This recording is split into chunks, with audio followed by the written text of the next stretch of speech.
22 जानेवारी 2024 रोजी अयोध्येत होणाऱ्या श्रीराम मूर्ती प्राण प्रतिष्ठापनेचा एक भाग म्हणून गोकाक येथील महर्षी श्री वाल्मिकी मंदिरात आगमन झालेल्या श्री राम जन्मभूमी मंत्राक्षता कलशावर आमदार रमेश जारकीहोळी यांनी पुष्पवृष्टी करून शोभायात्रेची सुरुवात केली आहे।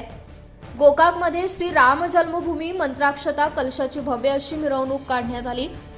आमदार रमेश जारकीहोळी यांनी या शोभेचा शुभारंभ केल्यानंतर त्यांच्या सहभागासह शेकडो हनुमान मालाधारी आणि अय्यप्पा स्वामी मालाधारी यांनी जय श्रीराम असा जयघोष करीत पालखी मिरवणुकीसह कुरबूर पूल, पापना कोट, संगोळी रायण्णा, अप्सरा कोट या शहरातील प्रमुख रस्त्यावरून शोभायात्रा काढली।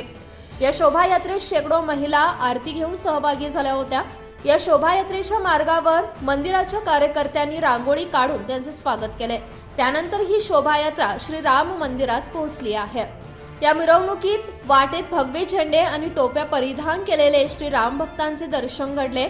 या मिरवणुकीत शेकडो स्थानिक राम भक्तांसह RSS सर्व सदस्य उपस्थित होते। Mahadev Pawar, KNN city news, Gokak.